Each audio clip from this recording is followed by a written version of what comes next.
Tov, good evening from Jerusalem, Israel.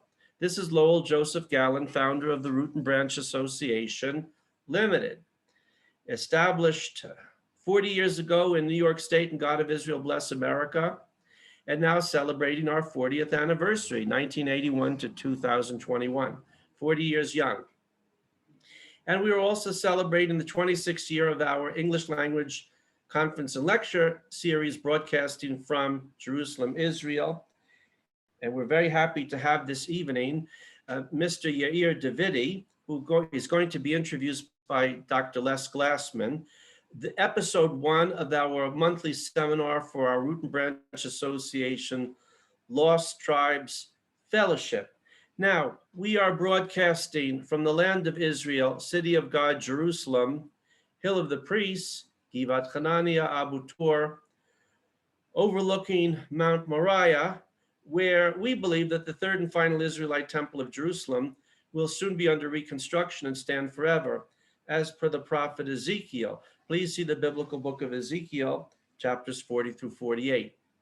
Today is Sunday, August 1st, 2021 in the Gregorian calendar, and it is the 23rd day of Av, 5781 in the Hebrew Israelite calendar. Also, I am one of those people, probably one of the few, who believes that we are in the second year of the restored fifth Israelite monarchy of Daniel's vision. Please see Daniel 2, verse 44, which I believe began on Rosh Chodesh Nisan in 5780. And we would then be now in the 141st day of year 2 of the renewing fifth Israelite monarchy. Okay, having said that, I'm going to hand this over to Dr. Les Glassman, think Yiddish, dress British, originally from South Africa, dentist. If you need a crown or root canal, please come see Les in Jerusalem. Of course, had you brushed your teeth and used dental floss, you wouldn't probably need a crown and a root canal. But since you probably didn't, you got to pay the piper. Come get your teeth fixed here in Jerusalem. Now I'm going to hand this over to Les, and he's going to introduce our distinguished speaker, Mr. Yair Davidiy. Thank you so very much. It's really kind of you. But the truth is, if you're careful not to eat any sticky foods, that's actually even better. And be very careful of dates, anything very sticky. Okay, and to brush, as Lal said, to brush twice a day and to floss, and that will keep the dentist away, but to go for checkups. Anyway, but tonight we have a very, very distinguished guest, Yair Davidiy, who's actually a walking encyclopedia. His knowledge is immense and incredible. And Yair actually was born in Sydney, Australia. His parents went to the UK, where he spent a bit of time, and they returned back to Melbourne in Australia. And Yair has been in Israel since the 70s. And Yair is the founder and the director of the Brit Am and the Hebrew Nations movement.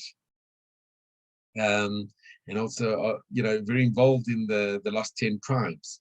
He's chairman of the Lost 10 Tribes Fellowship for the Root and Branch.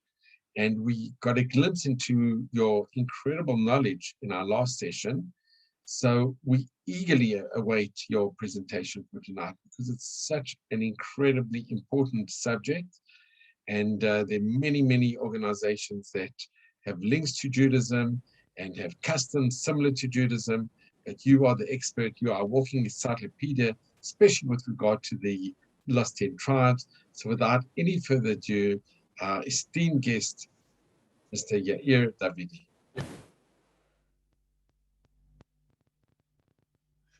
Shalom, Liz. Shalom, Maria. Thank you very much for the compliments. It's good to meet you. Be here again. So I represent Brit Am Hebrew Awareness. We research the whereabouts of the Lost 10 Tribes, the Lost 10 Tribes of Israel. Originally, as you know, there were 12 tribes of Israel. 12 tribes of Israel were together in one kingdom, under King Saul, and then King David, and then King Solomon. And then when Solomon died, Rehoboam, his son, became king, and in his reign, 10 of the northern tribes separated. They set up their own kingdom, which comprised 10 out of the 12 tribes. And these 10 tribes were conquered by the Assyrians, taken into exile, and lost awareness of their identity. And people they were lost. They were referred to as lost tribes. Their whereabouts was unknown or not certain, but they still existed. In the Bible, the Tanakh talks about them, so do Hazal, the sages, so do other sources. We trace them to peoples who eventually, through several different pathways of migration, moved all together to the areas of Western Europe. And their descendants comprise a significant proportion of the peoples in those regions now today. We don't say that everyone in those regions is descendants of the lost tribes. We don't know what proportion it is. The indications are that it is a significant degree, a significant number, possibly the majority in some areas. At all events, that is where the lost 10 tribes are. That is where they are to be searched for. And that is where they gave expression to their Israelite destiny, to what they were supposed to do according to prophecy. That is where they fulfilled their Israelite proclivities, what the Almighty and through His prophets said they would do, and that is what they did do. They were destined to become a very numerous people, to rule over a good portion of the globe, to possess strategic thoroughfares, to dwell in islands, to dwell at the ends of the earth, to be centered in the north and the western land of Israel, to establish a relative degree of justice and judgment in the world, and also to enjoy great blessings of in the material sense, including the possession of raw resources and general prosperity, relatively speaking, from a historical point of view. And that is what they did do. The blessing they descended, the Hebrews descended from Abraham, Isaac, and Jacob. Abraham was blessed, was promised that he would become a great and mighty nation, and that they would do justice and judgment in the world. And relatively speaking, compared to other empires, compared to other peoples, that's what they had done, and they did do. We just recently, not recently, from the point of view of in history, in the recent times, in the 1970s and before and after, there was a Green Revolution in which American NGOs and also government agencies, they paid scientists to solve problems concerning agriculture, how to grow crops that were resistant to diseases, that could grow, that were easier to grow, that could be easier to irrigate, that gave a greater harvest, and that could be used, developed, and maintained by relatively less developed peoples. And that is what they did do. It's known as the Green Revolution, and thousands and millions of people in the world today are now alive because of that. So that's just one, and we forget these kind of things, but that is one thing that they did do, and it's one thing amongst a great many other things that they did it, and they had reasons of their own, or they served their own interest to do it. But nevertheless, there's also a certain altruistic motivation behind these actions. So too the British Empire, so too the French Empire, and the Dutch Empire. They all introduced improvements to the portions of the earth that they ruled over. Compared to other nations at that time, compared to what was accepted, they were an improvement. They were in the forefront of all advances of human culture, human civilization, and from an historical point of view. And amongst these nations, that's where we find descendants of lost in tribes of Israel. And this had been prophesied. This was prophesied what they would do. This is what we prove them to have done. And we trace them not only through the Bible, not only through the sages, through Jewish sources, also through history, linguistics, and from numerous other avenues of exploration that modern science, DNA, and so on have opened up to us. I don't know, in linguistics, so perhaps you are aware of it, perhaps not, the colloquial Irish and the Welsh language are similar to Hebrew. The basic structure, the substructure of these tongues, from a linguistic point of view, is similar to Hebrew, and the vocabulary is also similar. Now, I don't pretend to know either of these languages, but I was seeing extracts from them. I was seeing translations of what they said compared to Hebrew extracts. And I have corresponded with people in Wales, quite a few, and quite a few of them have independently confirmed that the similarities exist. In addition to that, there are books on the subject, actually hundreds of books over the years, dating back from the 1500s or earlier, have spoken on this subject. And the claims that these languages are basically descend from Hebrew or consistent with having had Hebrew antecedents has never been contradicted. So that's one point. It doesn't necessarily mean anything. People pick up languages in all different ways, but that is an indication. Take one indication here, another indication there. Indication from several fields of evidence and bring them all together and all point in the same direction. It creates a complete body of evidence that is quite convincing and as I understand it, as we understand it, is the true one.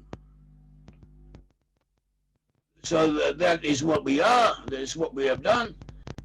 Is any particular point you would like to explore that you're interested in? You can tell me, or ad lib. I will tell you what I know off the top of my head, which is a reasonable degree. And we also have written sources concerning the subject. We understand that Lost in Tribes, there was a divine purpose behind it. We understand this from the writings from Rav Kook, from Hasidic writings, also from Jewish thought in general, and biblical commentary, that originally Lost in Tribes, when they came out of Egypt, Lost in Tribes, not the tribes of Israel, all the tribes of Israel, they went down to Egypt. There was Abraham, Isaac, and Jacob. At the time of Jacob, through his son Joseph, the sons of Jacob all come down to Egypt, and they were there in oppression in Egypt, and they came out of Egypt. When they came out of Egypt, they went through the desert to the wilderness where they received the Torah. And according to the Torah and commentaries on the Torah, such as Maimonides and others, the task of the Israelites when they came out, there was, if to say, an original task, an appointed task, of things that they were supposed to do. They were supposed to do if they had behaved themselves, if they had been suited for it, if they had been able to do it. The opportunity, as if in the world existed, as if to say that they should come into the land, conquer the land, take over the land, influence the peoples of the world but through conquest, through exerting the influence, through whatever ways that were open to them, influence the peoples of the earth to go in the straight path. And to set up a world center, as in the future Messiah will do from Jerusalem. So something like that was supposed to happen in there at the very beginning. That was as if to say the initial task, the initial plan. But they were not up to it. They were not suited to it. They didn't have the strength to do it. In addition to this, in addition to doing these geopolitical responsibilities, they're also supposed to keep the Torah, to worship God Almighty, and to fulfill the commandments and to develop the Torah. The Torah needs to be developed. The sages in the Talmud, in the poskim, in the legal works, and in the writings of the rabbis, that is what they've been doing. They've been developing the Torah. That was another task of the Israelites. So they had these double tasks, these two tasks, one could say. Developing the Torah and also civilizing humanity. But they were not able to do it. They fell down. They did not stand up to temptation. They were not capable of keeping the Torah at that time. Neither were they capable of reforming the world. Neither was the world ready for them. The Gentiles were not ready to receive them. The things had changed, something happened. So, as if to say, the Almighty divided the nation into two. When the Israelites, when the northern tribes rebelled against King Rehoboam, the son of Solomon, he got together all his people from the tribes of Judah and Benjamin. He assembled an army to go up and fight against them and bring them back under his yoke. The prophet came unto him and said, "You shall not go up against them, for this thing is from me," says the Almighty. This thing is from me. The Almighty had a reason of his own for the separation to take place. And this reason was that the 10 tribes should go into exile, that they should forget who they are, that they should go down to the level of the Gentiles, and then progress, evolve, go up, forward, and to bring the rest of the world with them, which is what the peoples in the west of Europe have done. Whereas the Jews remained where they were. The task of the Jews was to keep the Torah, to develop the Torah, and until their time, until their own time fulfilling the task had been completed. And whatever you may say about the Jews, on the whole, they did do it. And from an historical point of view, a significant number of the Jews always kept the Torah. They developed the Torah, and the Torah has gone forward, and they're still going forward. You know, the Jews have come back to the land and began to rebuild the state of Israel. It's, according to certain indications, it's just to say they're preparing the way. They are setting up the infrastructure for the 10 tribes to eventually come and join them when the time comes. We don't know when it is, and we don't have to push it.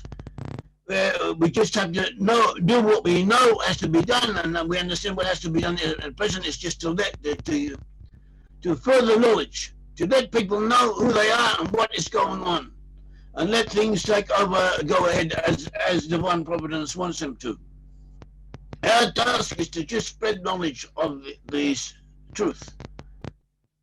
So that, and we for everything I said, we have sources, different sources from different areas, acceptable sources, and it also fits into general history. From the whole history of the world accords with this, it fits in with this, it coincides with it. The nations we identify as having amongst them a significant number of Israelites include Finland, Sweden, Denmark, Norway, the Netherlands, Belgium, France, Switzerland, Scotland, England, Ireland and Northern Ireland, and the offshoots of the British and the USA and Canada and South Africa, Australia and New Zealand, and other areas. But the areas where the lost 10 tribes are to be found. They are the major regions where they are to be found, and they're the regions where they gave expression to the Israelite obligations, to the Israelite destiny, to the aims of what they had been set upon to fulfill.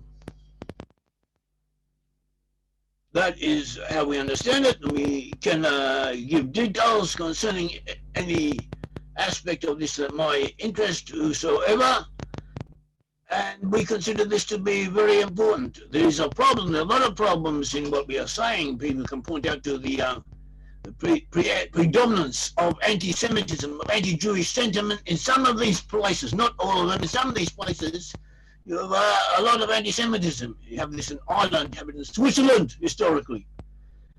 Switzerland, but even so, despite this, we and still consider these areas to be Israelite areas, that there are a predominant element from Israelites amongst them, and also others, non-Israelites amongst them, the Canaanites, the Edomites, and other all kinds of non-Israelite peoples who are counterproductive or have their own instincts, their own drives. And not only that, but we also find in the Bible, that there were always people, wicked people, or people who did not want to keep the laws, who rebelled against Moses, who rebelled against the kings, who rebelled against the prophets, who went against them, who brought disaster upon the people of Israel. So this is also a problem. Everything has to be considered in proportion, in relationship to the time and circumstances. Nevertheless, we also have criteria, which nations we decide belong to Israel and which do not. And one of these criteria is relative anti-Semitism. That even though we have some of these peoples have a high degree of anti-Semitism, or have had in the past, they also produced those who were exemplary in their concern for the Jewish people and helping them. And there was a much light as well as the darkness. And in many ways, not in every case, but in many ways, they were the only ones who had this pro-Jewish, this pro-philo-Semitic instinct that always existed among some of them. So too, when I was young, I was interested in philosophy, a little bit in economics, philosophy. I used to like John Locke and other English philosophers, and they often quoted the Bible. They're always quoting the Bible, quoting the Old Testament. the whole of the English constitutional movement, of the reform of Parliament, of the rights of man, of the basic human dignity, not only amongst the English, even amongst the French, and even amongst the people of Holland. They often refer back to the Bible. They quote the Bible. They refer to the Bible. The Bible is, as I understood it, was a guiding light. It was the ultimate moral authority. You can debate them, we can criticize them, we can even say that they didn't understand what they were reading. It's not necessarily so. They understood it in accordance to what they needed to be understood at the time, and it was justified. That was the correct understanding in their context that they found themselves in. So the Bible has been an important driving element amongst these peoples and bring them forward in creating progress.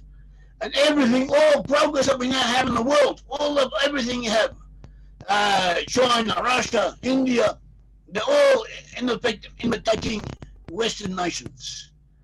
So to Germany, so to other areas, they're all concentrated on the USA or on Western Europe, on imitating them, on trying to emulate them, perhaps to surpass them, but according to the models that they have set for humanity, and that is what they are. They have become models for humanity, as well as initiators for progress in general. Would you like to say something, Larry? Have a comment to make at the moment? Well, we also have. So go ahead. Sorry. I'd like to hear what Les and Astra have to say. Make a comment. Yair, it's just very sad that in Ireland leads Europe in being really one of the most anti-Semitic countries in Europe. And in fact, I think when Hitler came to power, Ireland had a very close connection with Nazi Germany. It's very sad, So, I mean the Netherlands. Yeah, yes and no. First of all, Holland. There were a lot of anti-Semites in Holland. There were Nazis in Holland and Netherlands, but you also had the workers on the docks. They stopped work. They went on strike and protest against the way the Jews were treated. They did try to do a lot. They helped the Jews in a lot of ways. A good portion of the Jews were captured by the Nazis, but that was, at least in part, attributed to the unique geographical situation of apparently of the Netherlands. It's very difficult to hide people. It's all flat countries, and also the Dutch psychology is very regulated. They record everything, so everything and who they record where everyone is and who they are. So it's quite easy to find out where the Jews were, to go and to wander around and round them up. And there's there were no forests or no hills. There were no open borders to other countries, and there was no means of escape. So that accounts for the high proportion of Jews who were killed in Holland. There were also, not all of them were killed. There were also many who were saved. Even those who were saved, we find that a very high proportion of those Jews who were saved by people in the north, descendants of the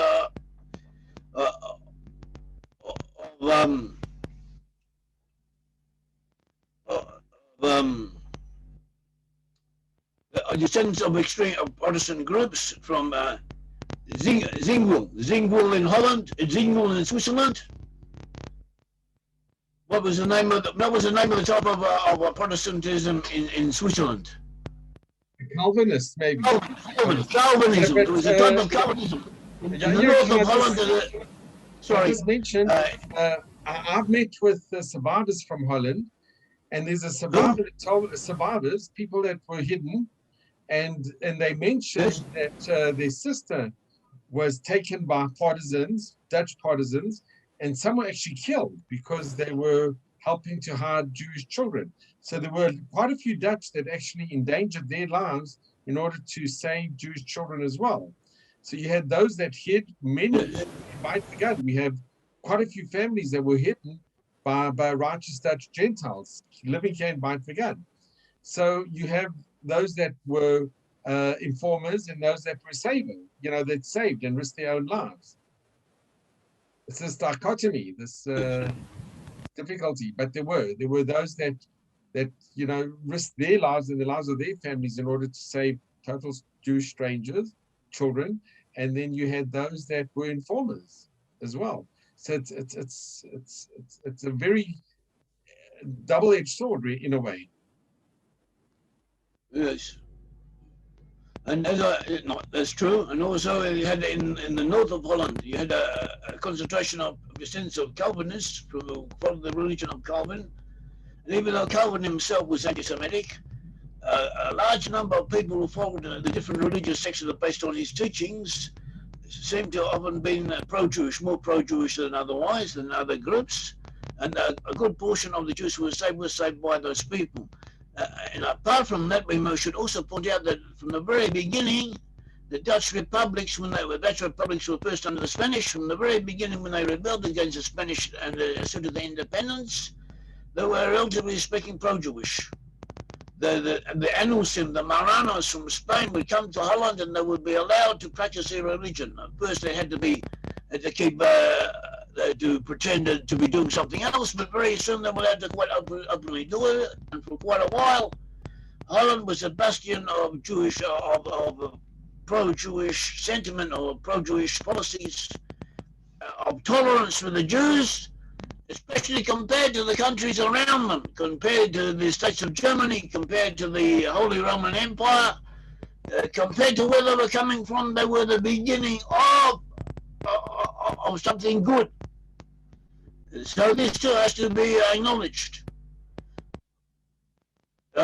Also, I know that a lot of Dutch people are descended from Jews. Someone told me, actually a non-Jew told me that you cannot go to any small village in Holland. You always people there who are descended from the Jews. Now, I'm not saying this is a good thing. We're against intermarriage. We're against assimilation of the Jews. We think this is not what the Almighty wants. But where it takes place, it may have a beneficial outcome. So this, and in Holland, it did take place. Also, the Dutch are considered. I spoke to a certain Arab. He asked me that I'm not quite him by name, but this was a few decades back, and he was in charge of the conversion programs in Israel. Or he was actually not in charge of the conversion programs. He was active. He was one of the official rabbis helping to convert non-Jews in Israel. And one of his tasks was to go around after they converted and to keep track of them, and also follow up who was obeying the law, who wasn't, not in order to do anything against these people, but for their own interest. They wanted, for the statistical reasons, they wanted to see how successful, how genuine these converts were on the whole. And he said that the Dutch were very good. I also heard from other people that the Dutch people converted almost immediately became identified quite completely with the Jewish people, whereas those from other countries often had difficulties doing this from a psychological point of view. So that too is a point. Yair, can I just interrupt you for a second? Yes. I'll just put this video on. So here I'm going to show you, this is amazing. This is a Dutch printed in Amsterdam, a Gemara of Sanhedrin, which was I can't see you. See? From Amsterdam. I have had this for many, many years. And this is the original, they just rebounded it, but this was the original Dutch printed Gemara. And it's uncensored. This is Sanhedrin, and this one is Avodah Zorah. Just show you. And what was amazing about the Dutch is that they never censored. The Jews were able to speak freely. So this is from like the 1600s. Okay, Les, I can't see you. Maybe I don't know. Aria, can you see Les? Yeah. So Yes, now I can see it. Yes. Okay, so I'll just quickly show again. So can you see, Jan? I can't see him. And can see? I can't see you, no. No? But if I can see you, it must be okay. Yeah, yes, I can see it. I can see it. Yeah. So this was published in Amsterdam. And what was interesting is that it was uncensored. Whereas the Vilnius and in Europe, they had censors from the church, but in Holland, they didn't. And the Jews were free to, voice their opinions. So what you're saying is very true. The Jews had a lot of Jews escaped to Holland after the expulsion from Spain and Portugal and found refuge in Holland. Yeah, so you're what you're saying. It's very true. They were open to the Jews. They allowed the Jews to practice their religion, and they were untrammeled, in an untrammeled fashion. They were, they were the forerunners in this regard. Something of interest, I don't know how pertinent it is, something of interest concerns Henry VIII, an historian named Katz in England. He researched Henry VIII, and he found that Henry VIII was the one who had all the wives and cut off the heads of some of them, and he started the Protestant Reformation in England. But Henry VIII, when he was there, had some positive aspects to his personality. And one of them was that he was pro-Jewish in a sense. Not pro-Jewish in the sense that he was interested in Judaism. He even sponsored an edition of the Talmud.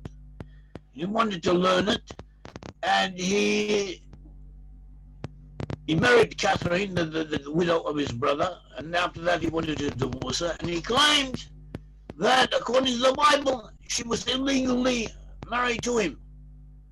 And he sent his doctors and his scholars to prove it, to find sources, and they consulted with Jewish sources, and they contacted Jews in Italy to try and bring proofs against the advocates of the Pope. The Pope did not want to give him a divorce because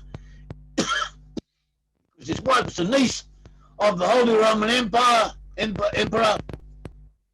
that time, it was the most powerful country in the world, and so the Pope was against it. And the scholars of Henry were arguing with the Pope. And this is one of the sources they brought were Jewish sources. There was also that he also had when he married Catherine, he had to agree not to let Jews into his kingdom. It's also interesting because as if to say the Europeans did not want Jews to come into England.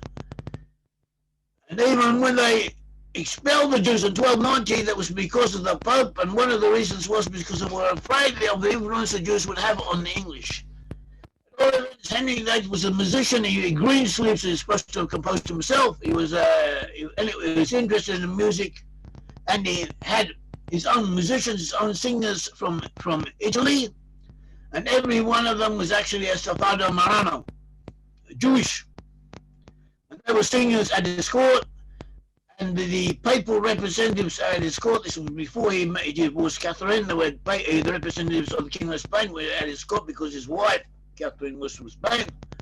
Also, the papal dignitary is there representing them, and they protested against the presence of these Marano musicians. So Henry had to send them away. He sent them away, and then he brought them back again, one by one. And not only that, he also tried to interfere in Holland. At that time, the Spanish ruled over the Netherlands, and they'd instituted the Inquisition there. And they were persecuting Jews. So Henry also tried to interfere there. He also made attempts to mitigate the relationship, how the Spanish rulers were treating the Jews under their control in the Netherlands, not in Spain, because in Spain there's nothing you could do about it. But apparently in the Netherlands, he had some influence, he had some say, and he tried to use what influence he had on behalf of the Jews at that time. At all events, it didn't succeed. He was forced to divorce his wife and to set up his own church. And and then came Edward, and then came Mary, who tried to restore the rule of Catholicism in England and didn't succeed. After that came Elizabeth, and Elizabeth actually learned Hebrew, and she had a confidant who was Jewish, a lady, There were Jews in the area, but they had to keep their Judaism quiet, had to be modest about it. It was unofficial, but they were there.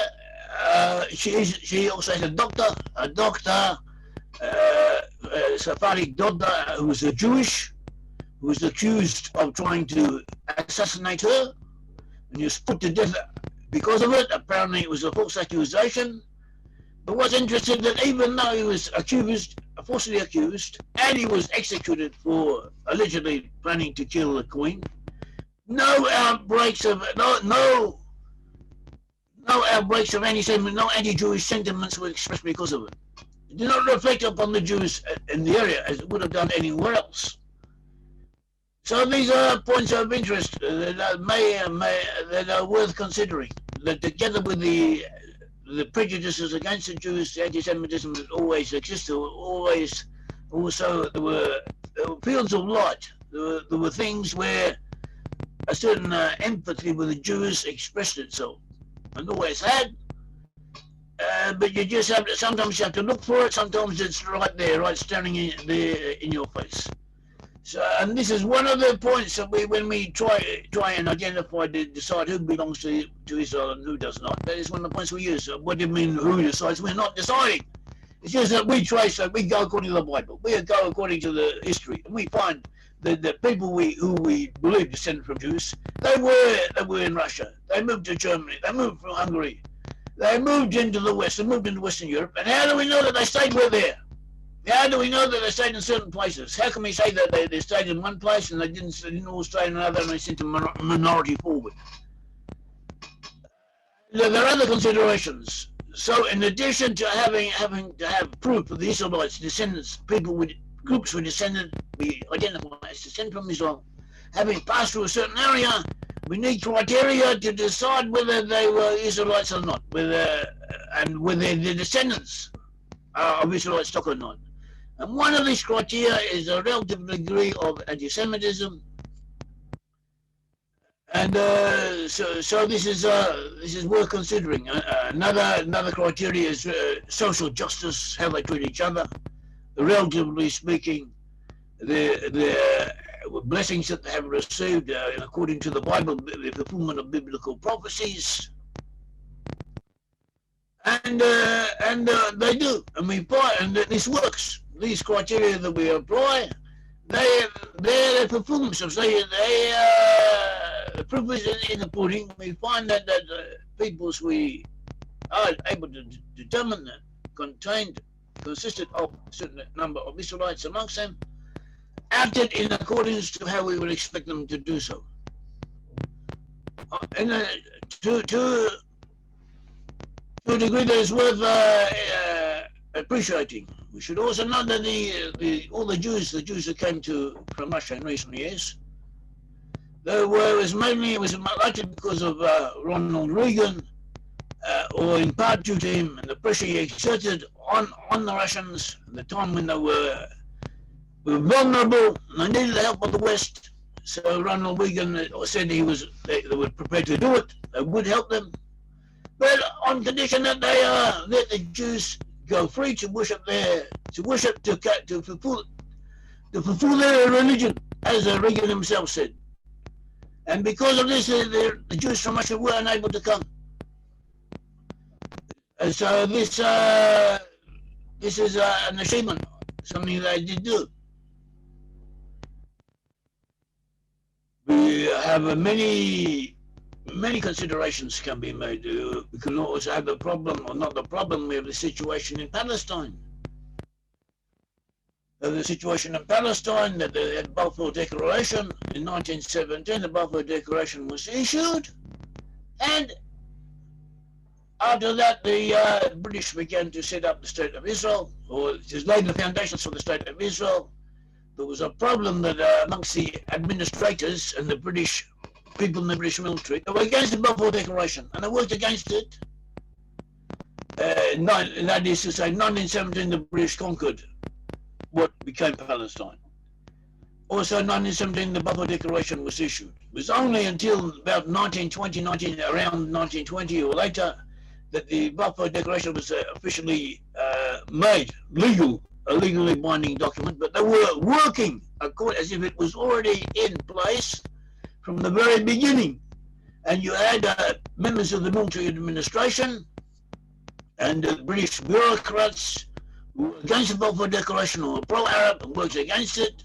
But nevertheless, orders, policy was policy, and on the whole, even against their own will, they let it go forward.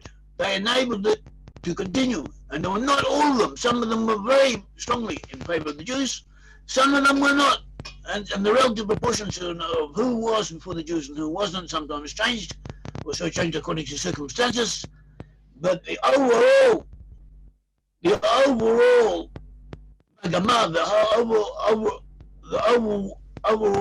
overall results of the British in the area was to build up the country, to lay the foundations for what became the State of Israel.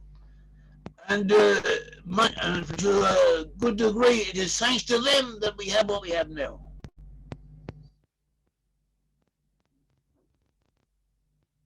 It was also thanks to the help from the French. In the beginning, the French helped a lot. Then after that, the USA helped a lot. And even now, these nations are the most friendly to Israel that are out there. The Australia very often speaks up on behalf of Israel in international forums. So does Canada, not always, but very quite frequently. So does the USA. So does England even on occasion. And they are the friends that Israel has. That Israel should realize this. They should realize that these people sometimes are against us, sometimes are for us, but they're the ones who have shown the tendencies to most often be for us from the point of view of Gentiles. Gentiles compared to Gentiles, these nations that we identify as belong to the Western tribes, they are the ones who, on the whole, out of the very few have shown themselves to be pro-Israel, have done something positive for the State of Israel, come from them. And when you invest, you make an effort. You should make one person. It's logical that you invest money. You make money where you can make a profit from. Invest money, and so when you want to do something, you do something when you can have the most positive results. So these are the people who can be most easily influenced to be pro-Israel, and that is where the State of Israel should concentrate its energies upon convincing these peoples and establishing a rapport with them. So, Ari, you wanted to say something? Yes. In times of rapid change, people are often, when we're outside our comfort zones, as this year and next year already, yes, the last 2020, 2021, right.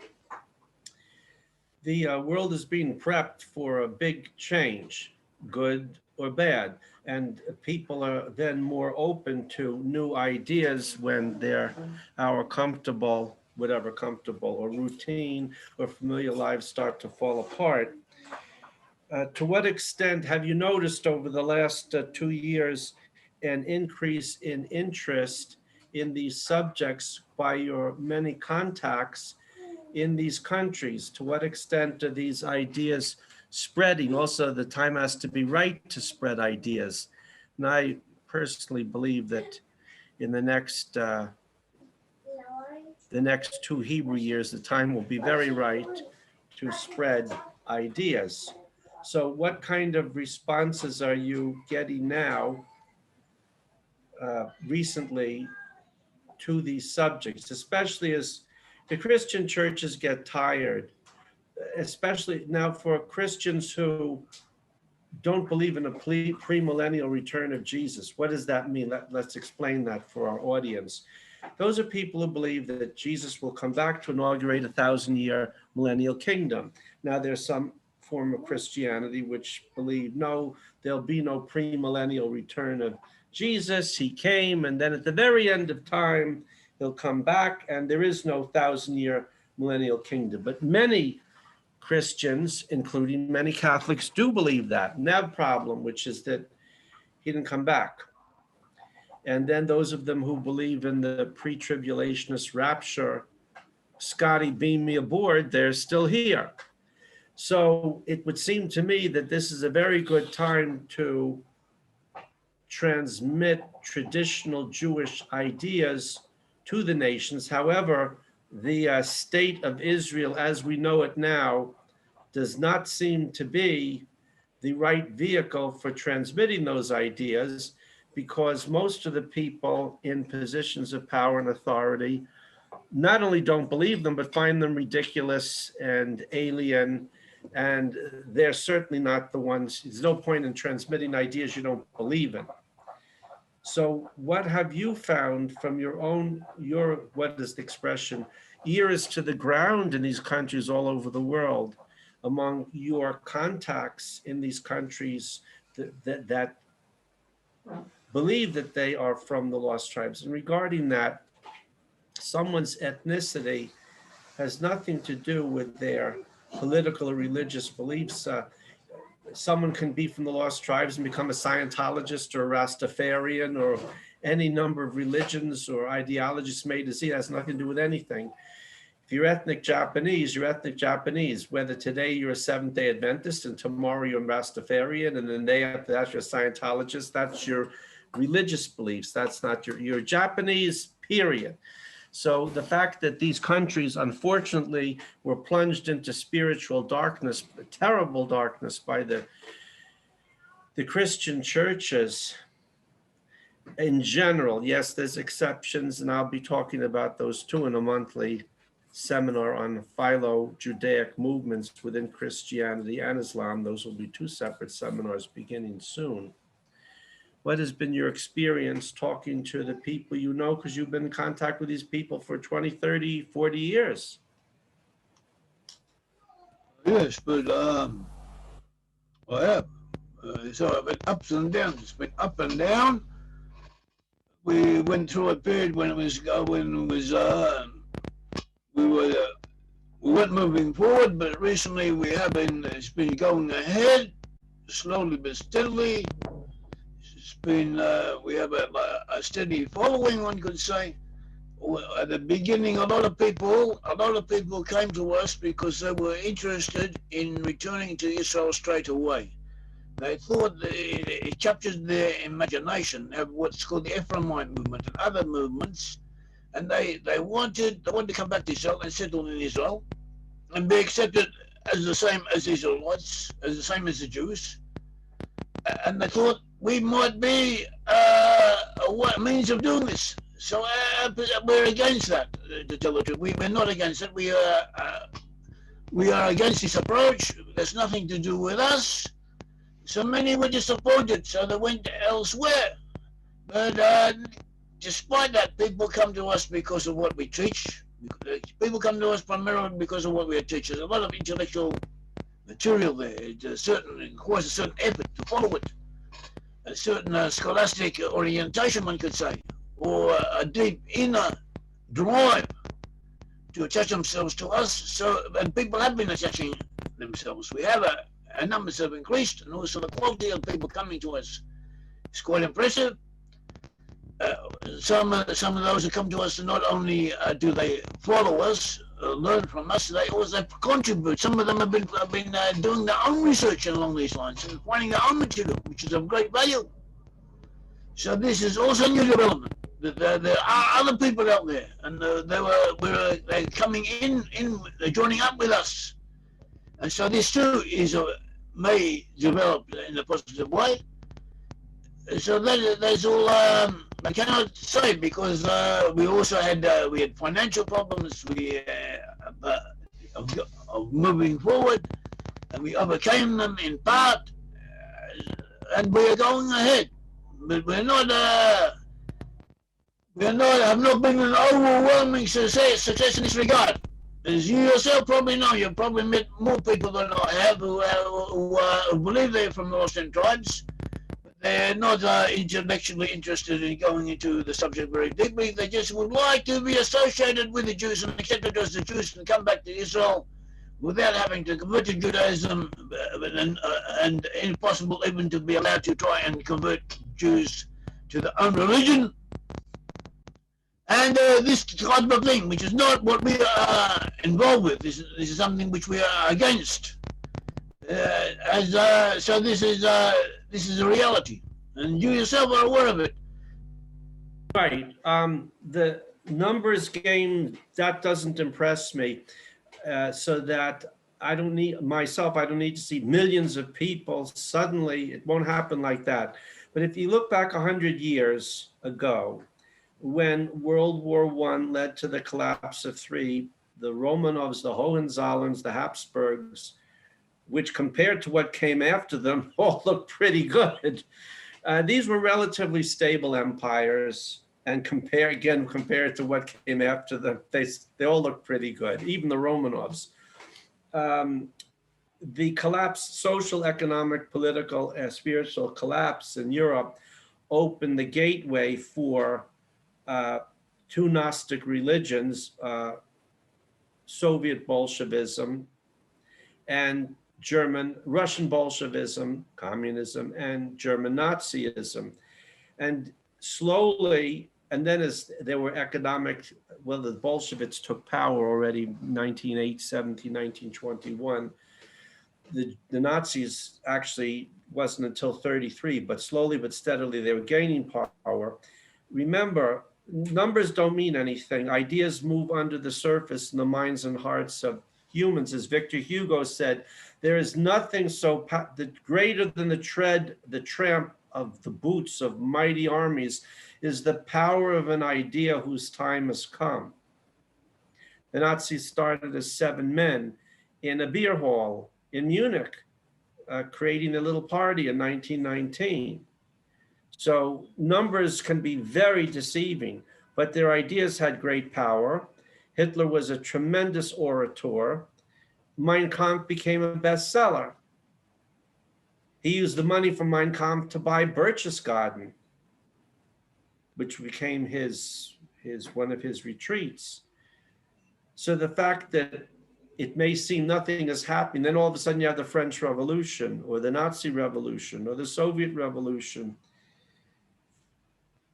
Ideas have power for good or bad. And therefore, I believe that the work that you've been patiently doing for years, 40 years, I think, and that John Hulley was doing till he left us 7 years ago, will bear fruit when the time is right.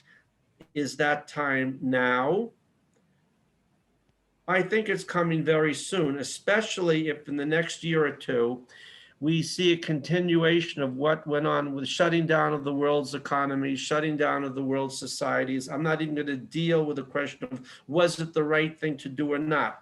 I happen to know the answer to that question, but I don't want to present it. Let's say that's what happened. In 7 months, when Netanyahu became prime minister in March 2020, 70 years worth of economic development, what the Arabs couldn't do in 70 years to destroy the economic infrastructure of the state of Israel, Mr. Netanyahu and his friends did in 7 months, devastated and destroyed the economics, except for the very rich and the very poor. The very poor don't care about money because they don't have any, and the very rich don't care about money because they have so much it doesn't make a difference. The hotel industry after industry after industry, shattered and destroyed. Go try to put them back together. And then, after 7 months of destruction from March 2020 till November, December, for better or worse, in 3 months, 80% of the adults in this country were injected with a substance. If you want to call it a vaccine, you can, which is already wreaking. If you want to pretend it's a vaccine, you can and say, well, we didn't realize how many people would have side effects. That is a very sanitized version of the reality.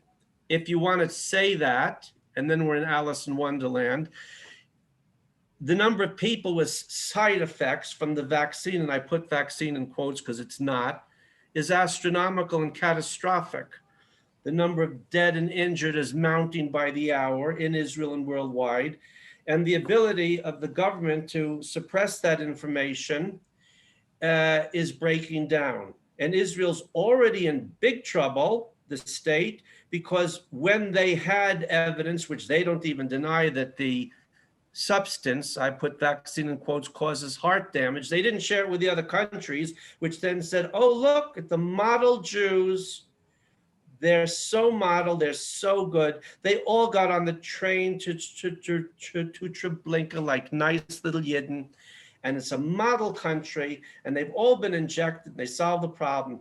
And the government, which had that information already, our regime, suppressed it and didn't share it with the other countries. Now, what do you think that does for anti-Semitism, with people already believe that Jews poison wells and kill Christian children for their blood? This is a fact that there's certain things that you can't put icing on that cake.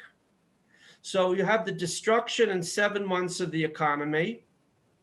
And in 3 months, 80% of the adult population are injected with a substance which is already having catastrophic effect on the population to such an extent that the government is not able to control the flow of information. Even if we want to pretend it's a vaccine and there were a blowback, unexpected consequences, and more people had reactions than we want, the fact is, even if you choose to follow that line of storytelling from Helm and Alice in Wonderland, the government, the regime, suppressed that information. It did not share it with the other countries, which then said, oh, look at Israel, it's safe, it's wonderful. And they already don't like us anyway.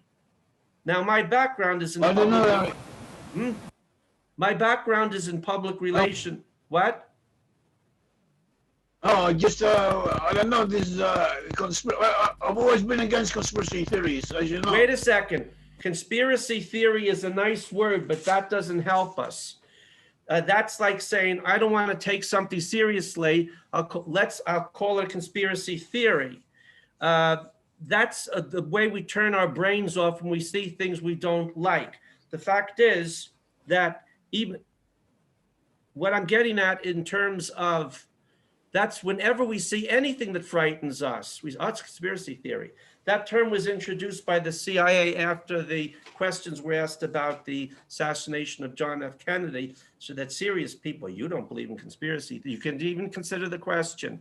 The fact is, there have been conspiracies for 6,000 years. We just went through that 80 years ago with the Nazis. 81 years ago was July 1941. No, 81 years ago. And 80 years ago was July 1942. The Nazis insisted till the end and till today, those are all Jewish, anti-German conspiracy theories. There were no gas chambers. None of it ever happened. So let's put that on the side. Even if it's an interesting point. So an interesting point about that. Yeah, that it's not exactly so. That Hitler himself was very adamant that the killing of the Jews should go forward all the time as much as possible, but he wanted it kept quiet. So did Himmler. Yeah, I know that. You know that, and I know that. That's not the point. The point is there are people who say, well, that's an anti-German conspiracy theory. Things are true or they're not true. There are conspiracies. One man's conspiracy is another man's cooperative venture, which is why Adam Smith in the introduction of The Wealth of Nations says businessmen are not together at a party for more than 10 minutes before they're engaged in a conspiracy against the public. But let's leave that on the side. My point is a simple one. In times of great economic, social, political, religious unrest and change and disruption, people are ready for new ideas. And when you have massive, that's my point. The fact is, there's been massive disruptions worldwide economically with the lockdowns. And now with, well, the vaccine, but you need one vaccine, two vaccines, no, but you need a booster and you didn't get it, but it doesn't work. And now there's a new variant and this variant and that variant, but it will kill 2 billion people. These are times of great disruption. Or it was from the lab in China, it wasn't from the lab in China. A few months ago, if anyone said the COVID, whatever it is, came from the lab in China, you would be told, you're a conspiracy theorist, you believe in a flat earth, and you should have your YouTube channel shut down. Now, the very same people who said this said, well, of course we all know it's from the lab. And who knows what they'll say in 3 months. That is not the point. The point is we are in time of tremendous social, political, economic, religious, philosophical unrest and transition. And it's in times like that that people like you may find you have far more influence than you thought you did. Thus, just as in the 1920s, Lahavdil El Pamim, Adolf Hitler and the Nazis, the dark side, starting a 7-man meeting in a beer hall in Munich, or was it a cafe? A couple of years later, he was the head of Germany. Napoleon came out of nowhere. He was a Corsican. That is my point, that regardless of what's happening, it's a malfunctioning vaccine or it's a mutating virus or it's not a vaccine, it doesn't even matter. It's causing tremendous disruptions worldwide. And that can be a time where for you or for us with ideas, the world will be very receptive to them. That's my point. We all understand that in the future, that the lost tribes will return from the place where they are. That first they will begin to return, whatever returning means. They will acknowledge, or it will be made known unto them who they are. And then there will be wars, there will be changes in the world structure, and eventually headed by Mashiach ben Yosef, a leader, according to the Malbim and pre-Zodic and odd sources. There will be a leader who will lead the 10 tribes back, and he will reunite. In the land of Israel, they will reunite with Mashiach ben David, with the Jews. And their lands, the lands they are now in, will become part of the land of Israel, according to different sources. They will not necessarily, a portion of them will come back here, will come back to the land of greater Israel, stretching from the Nile to Euphrates. And each tribe will receive a portion, but most of them will stay in the lands where they are now, according to Valley, Moshe Valley, and other sources. They will stay where they are, and but those areas where they are will become part of Israel. Right, of course. If Really knows how these things will happen. Maimonides stresses that all these things about the future. No one really know how they will happen until they happen. We just have to take it as it is and do what we can. Well, we are doing that. Without, just off the top of my head, if I think the 12 tribes of Israel, who are, maybe we're talking about 500 million people, it doesn't make any sense for them to come into a sardine can, which is already overpopulated, though I think that will rapidly change in the next 3 years, where you have 9 million people in an area the size of New Jersey with a population density of Singapore, where, for example, we are very fortunate to have Professor Asher Matatias. Zorba the Jew is with us. He is in the 5 towns of Long Island. He's the president of B'nai B'rith, and they got a good life over there. The Pathans have a great life in the mountains of Afghanistan and Pakistan when they're not being genocided by the Soviets. Now you can hear me. Yes, so that they don't have to. It's land of Israel extend. I agree with you. I managed to get home from my daughter's birthday party for her son. Mazal tov. It is amazing what you are raising. There are so many points, but taking the last one first, and I appreciate to get to know Yair even more. I'm reluctant to believe in conspiracy theories in today's world, given the fact that we are dealing with an educated public, although very often it's misinformed and miseducated. But it is too easy to believe that there are forces around that predict and conspire to move world history.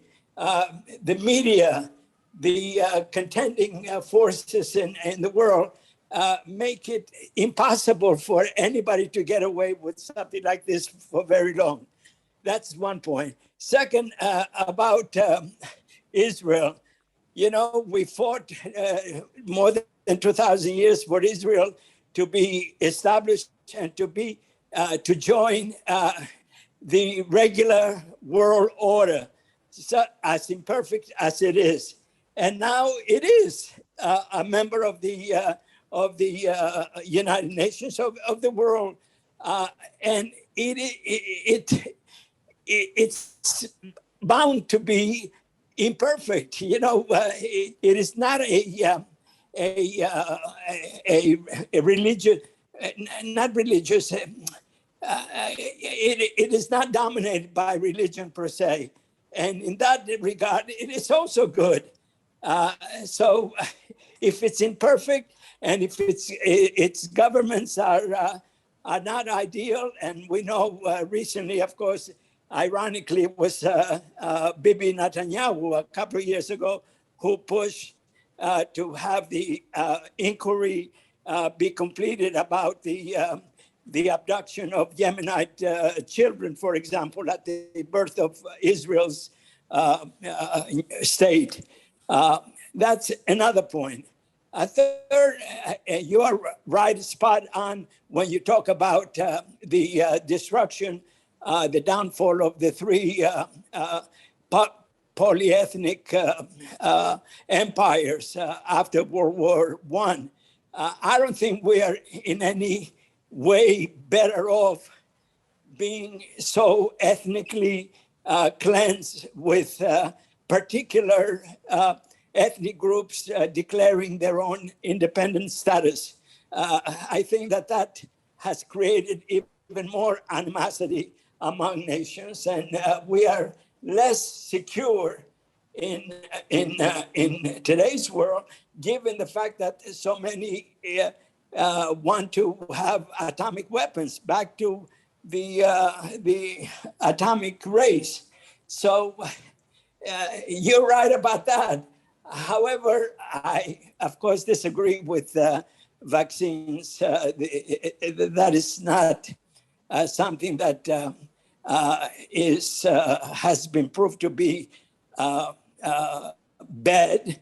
It would have been much worse had we not fast tracked the use of this vaccine. It has saved lives, and we know that the fact that people in the United States, particularly, I don't know, about 22 or even more million refuse to have it on their principle that their independence is more important, their personal independence, than their responsibility to themselves, to their loved ones, and to society at large. We do care for each other, and we must care for each other. We do not have to coerce each other, but the science is there clearly indicating that even though it's an experimental vaccine, because it's still being evaluated, it is enough. What is it? The Pfizer is 95% effective to be used with the assurance that it's safe and effective for most people. Sure, there are reactions. There are reactions for anything. But do we say, don't use seatbelts, don't take the polio vaccine, don't take the flu vaccine? No, we say do it. But what about Yair's point about the lost tribes? Examining and researching the situation. Also, Asher, I have to add a little footnote here. I must have said a mouthful, but yeah. But one last Asher, thing I wanted to say back to what Yair observed about the Protestants of Holland. It's ironic, full of ironies, this anti-Semitism phenomenon. The pilgrims went to Holland before they came to America. So Holland was receptive and tolerant at one time. Jews, as you very well said, left Spain to travel north temporarily before some of them went to the Dutch colonies in South America, in Recife, for example, and other places. My observation is amazing that you cannot generalize that Protestant countries have been more receptive and more tolerant, more accepting of Jews than Catholic countries. We can't generalize that because We know that in Holland, most of the Jews did not fare well. Yet, right next to it, in Denmark, 95% of the Jews were saved. How do you figure that? 100% of the Jews of Albania, a Muslim country, was saved. 80% of Italian Jews, after all, Italy was an Axis power, an ally of Germany, was saved. Yet 87% of the Greek Jews, an Orthodox country, and the only one today that still practices the libel of blaming the Jews in its catechism, daily catechism, blaming the Jews for the crucifixion. It's insane. But Okay, that's I got to add something here, Asher. a tapestry that is not uniform. I got to add something here before we go back to Yair. Lowell, when you said that a lot of people are turned off on Christianity, they do not see it as the wave of the future. In fact, if there is anything we can observe in Christian countries, is the rise of atheism and the attraction of Eastern sects. You know, Buddhism, for example, is thriving in the United States. Okay, I got to add something here. Go figure. At the same time, there is a revitalization of Judaism, I think, and that is all to the good. So maybe Asher, the Messianic age will come, but Asher, it's not going to be the evangelical Christian Messianic age, but it will be a kind of Judaism that will be appreciated and accepted and tolerated and be informed. Yeah, Asher, I got to add that. Asher, I got to add a because footnote we are here. Also facing our own. Can you hear me, Asher? Our own challenges. Can you hear us? To be Asher, more are you there? Asher, can you hear us? To stand up to the BDS movement. Yeah, I don't know. I don't know if Asher can hear us. So many Jews on campus just are not defend themselves because they're ignorant of Jewish history. Okay, Yair, are you there? Yair has disappeared. I have to add a footnote here. I don't know, we've lost Asher. We have Asher, we lost Yair. I think we've gone a little bit on a tangent here. Yeah, we got on a tangent, but I have to add a footnote as a reality check. The inventor of the mRNA technology, the one who invented the technology being used in the so-called vaccines, has publicly stated that the vaccinations had to be stopped immediately. Now, this is not Asher or I talking. This is the inventor. I will send you his recent interview. He said it's very dangerous what's happening. It is not what was expected, that these vaccines are destroying people's immune systems. Again, you're welcome to, when you make these generalized, you're welcome to, when you talk about Greek history, I know you know what you're talking about, but when you make these general statements, the science says this or the science says that, that's simply not true. And again, I will send you all privately the interview with the inventor of the mRNA gene editing technology. And he said last week, he's seeing the data come in and he's seen Dr. Fauci and his friends have a collective nervous breakdown because they can't account for what's happening, and the vaccination campaign should be stopped immediately.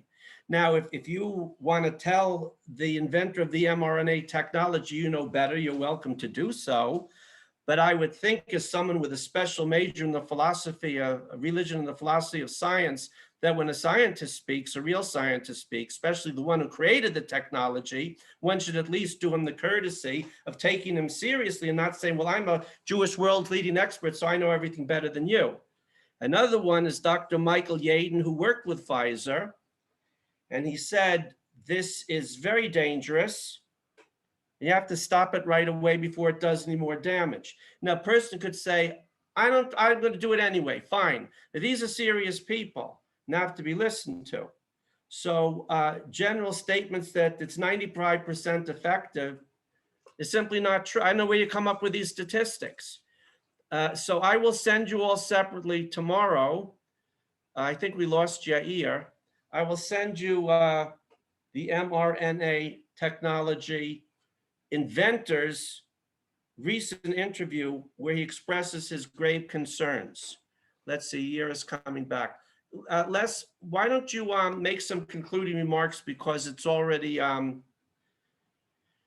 20 minutes to 9. My point was simple, a very simple one, which we did go off on a tangent, which is that in times of great change, people are open to new ideas. And there's great changes underway right now. And I think that in the next 2 years, ideas about the Noahide covenant and laws and our basic teachings will have a much broader reach they do now. Also, for the future programs, we got to do something about the sound problems in the background. But Les, maybe you want to say something to conclude the program. All right. Just the sound isn't so good, but I just want to mention, Lal, I think we all have to agree to disagree with regard to the Pfizer. I'll just mention something because I really feel I have to. I've got 2 neighbors that went to bar mitzvah recently, and unfortunately they were double vaccinated, and they caught the COVID, and they were very sick. And these are very, very close friends of ours, extremely close friends. And the husband went to hospital, who's very immunocompromised, and Baruch Hashem, he's alive. And the feeling was that if he wouldn't have had the vaccine, he wouldn't be here today. And I just want to mention, so we have different viewpoints. I know many people in South Africa that aren't alive today because they never had the vaccine. So there are different viewpoints, and we're all entitled to our own viewpoints. But what I do want to mention, so Lal, we can agree to disagree on certain topics, and it's always good to look at the different research and the different, experts with their opinions, and we must make a decision ourselves, because there are different viewpoints, and it's not such a simple black and white issue. But I personally, I'm very glad that I personally did take the double vaccine, and I'm going to do the third. I'm a dentist, and I feel I have a responsibility to my patients, so I'm very, very pro. But I do understand other people's viewpoints, I really do, and like everything, there's pros and cons in everything. And I'll just mention this, and then I'm going to end off with this topic. There was a very, very special professor of medicine who taught us in South Africa, and he said, just know that every single medication that you take has got a side effect. So that really resonated with me. Every single medication that you take has got a side effect. So, you have the pros and the cons and everything. What we do have, and this I want to mention with you, with the 10 lost tribes, I think this is really, really significant, because we've actually seen prophecies coming true. We're seeing the Ethiopian Jews who are returning. And I just want to end off with this. This is something, actually, and then I'll give over to you, Yair. When I was in Addis Ababa, and I was with somebody who actually, it turned out that his mother wasn't Jewish, but his father was Jewish, from Gondar, and he was my tour guide. And we went to the medical center, and I spoke to the chief dentist. He said to him, because of his accent, he said, Palasha, go outside. And because of his accent, that he was from Gondar, and you can actually feel the anti-Semitism that still exists in Ethiopia.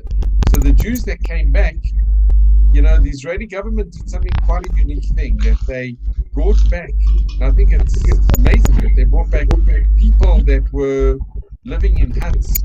They brought back thousands of people, and they've integrated. Okay, there've been problems, but they did bring them back to Israel. We're watching prophecy fulfilled. There's a bit of an echo, but I want to end with you, Yair. It's been honor and a privilege to have you, and we look forward to further talks on this very, very, very important issue. And we've just been grateful to you. You are really like a health encyclopedia, and your knowledge is incredible. And Lowell, I want to thank you for organizing this.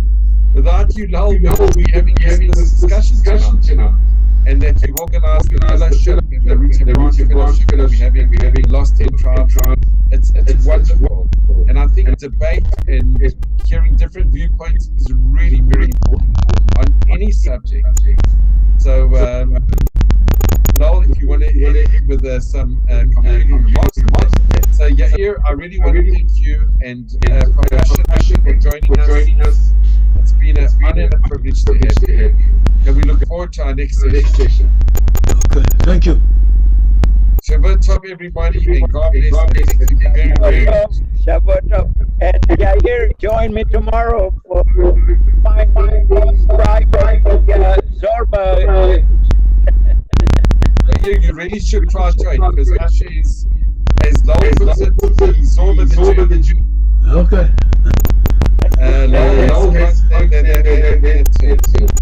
Anyway, thank you very, very much. Thank you too.